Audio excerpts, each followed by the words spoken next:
60 October. Now the battle is over.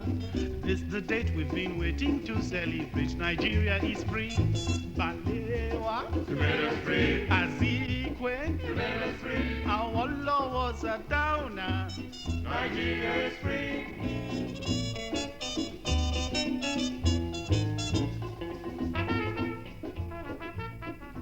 The Independence Calypso, Miss Independence is chosen and admired. The magic word is everywhere as the capital city of Lagos goes gay with decorations arranged by the man who decorates our own Regent Street for Christmas. It's self-government free from slogans, a time for celebration, not recrimination. Half a century of British rule ended at midnight on September the 30th.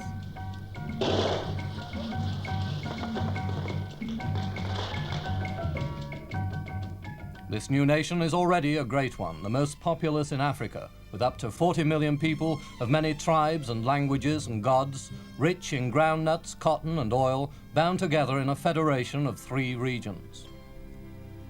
Along the coast, the River Niger splinters into a maze of creeks and channels and mangrove swamps as it approaches the Atlantic. The air is heavy and humid. You live in a film of sweat. Here breeds the malarial mosquito, which is a kind of backhanded blessing, for it saved Nigeria from the white settler problem so critical today in Rhodesia.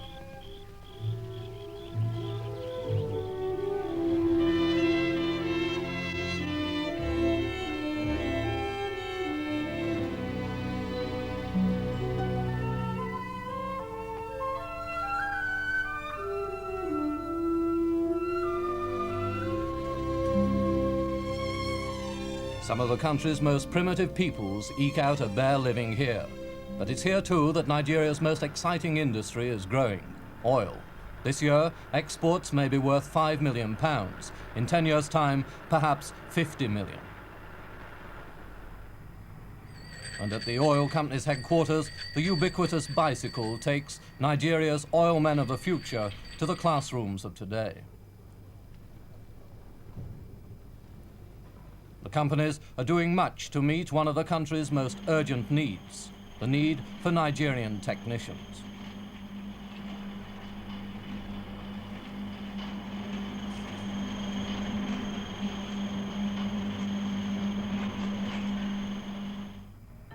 Westwards along the coast lies Lagos, the federal capital, itself an island and Nigeria's main port. The city was annexed by the British 99 years ago in an attempt to curb the traffic in slaves. Today, it's a thriving, bustling, fast-changing city. But down in the market, signs that faith in the traditional curses and cures of juju dies hard.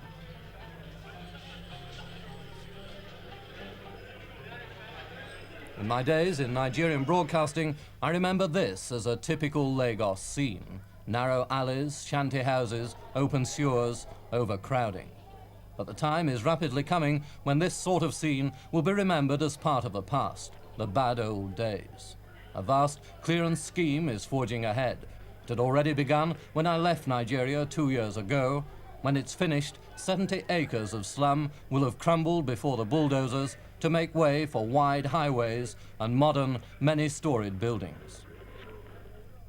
Already on the outskirts of Lagos, new residential estates are giving the former slum dwellers a new chance in life.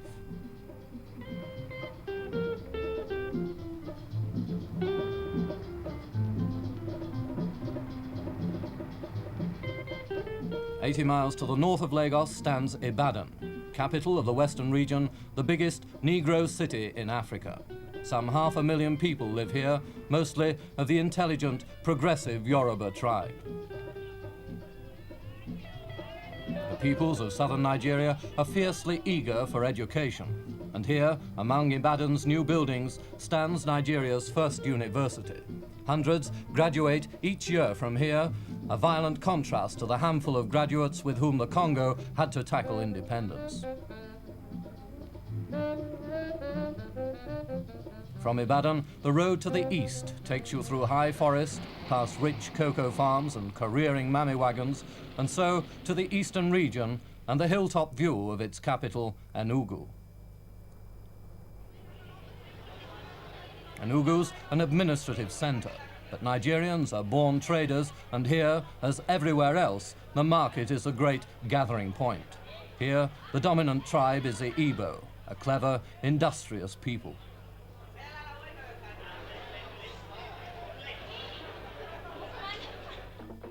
Even at this approved school near Enugu, music and dancing form part of the curriculum.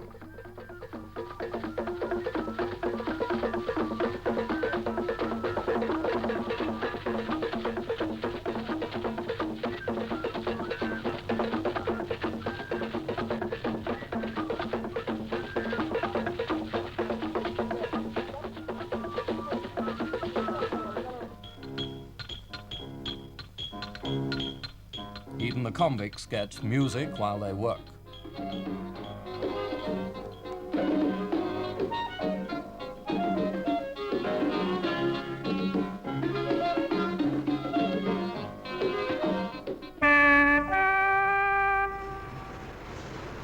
The railway links Nigeria's 3 regions with 2,000 miles of tenuous single track.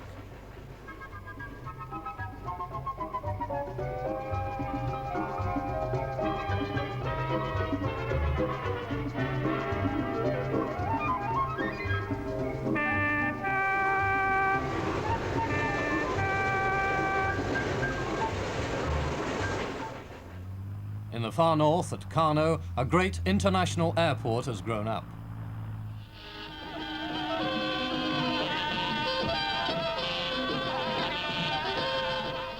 A note of welcome from a much photographed figure as travellers arrive from all parts of the world.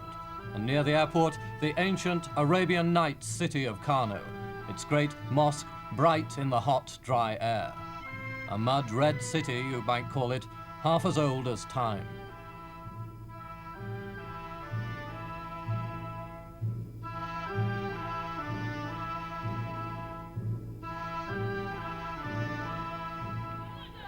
Here, the people are mostly Hausa men, ruled by an emir.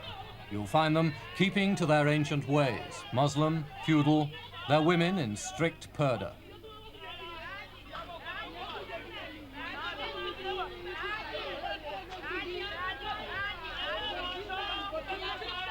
For centuries, a terminus for caravans from North Africa, Kano remains a great trading centre.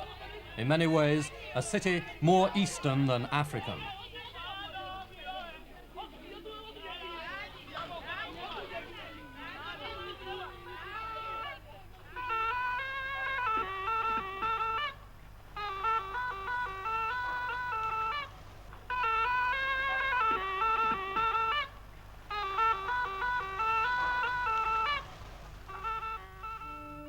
Believe it or not, a pyramid of peanuts. They're stacked to await rail transport to the ships in Lagos harbour.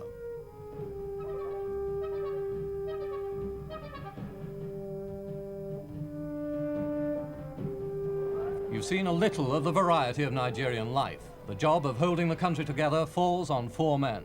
The Sardana of Sokoto on the left, Premier of the North, a commanding figure in any company. From the east, Dr. Azikiwe, pioneer nationalist, soon to be Governor General. From the west, Chief Awolowo, opposition leader in the federal parliament. And the cornerstone of unity, the federal Prime Minister, Alhaji Sir Abubakar Tafawa Balewa, a northerner trusted by all. Independence Day was timed for the tail end of the Lagos rainy season, but it's a tale with a sting. This was a welcome the weather gave to Nigeria's most important guest, Princess Alexandra, who endeared herself to Nigerians by her first order on their soil that the car be left open to the worst the weather could do.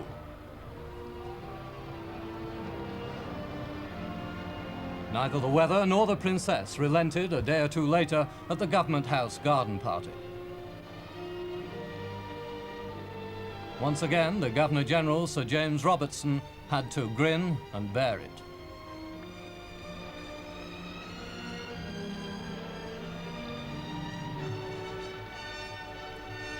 So very British. Happily, the skies cleared in time for the great children's parade on Lagos Racecourse.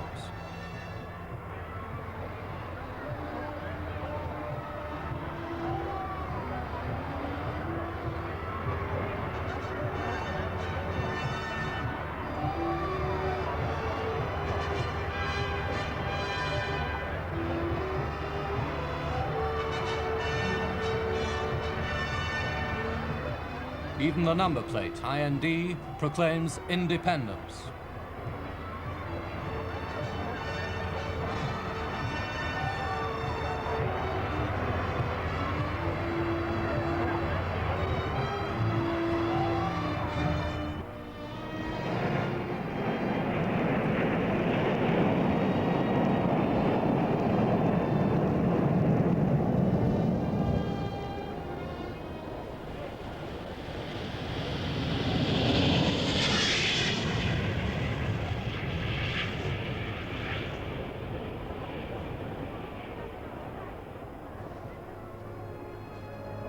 With a smile, British sovereignty is surrendered to the Prime Minister. He said Nigerians proudly acclaimed Queen Elizabeth as Queen of Nigeria, head of the Commonwealth.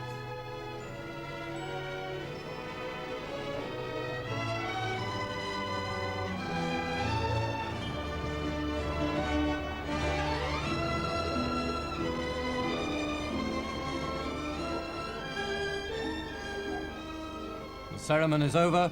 The celebrations can begin. A state ball, a glittering occasion, a great gathering of Nigeria's leaders and their guests from many parts of the world, but marked by that capacity for easy informality which the Princess clearly shares with the people of Nigeria.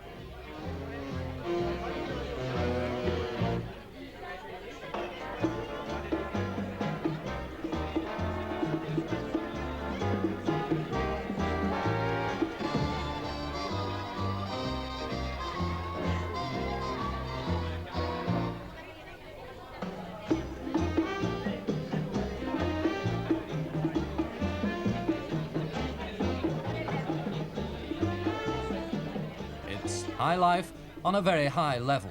But all over the new country now, Nigerians on every level begin their own celebrations with floats and festivals, parades and processions, acrobats and dancing. In the north, as you'll see, the traditional charge of a horseman.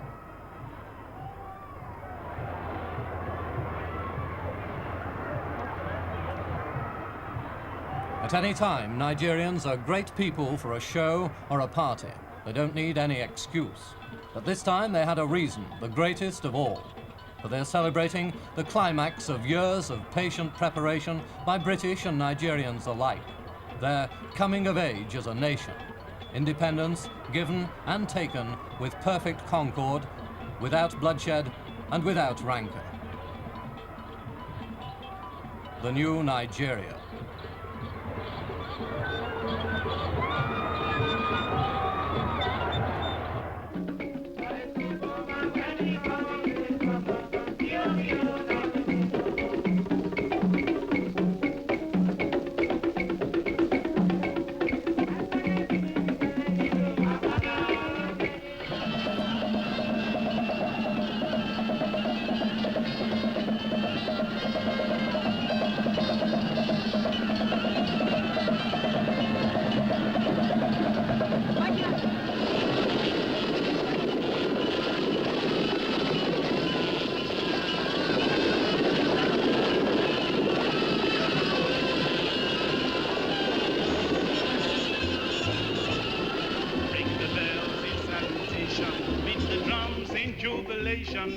This the date we've been waiting to celebrate. Nigeria is free. Valewa, You made us free. Azikwe, You made us free. Awolowo.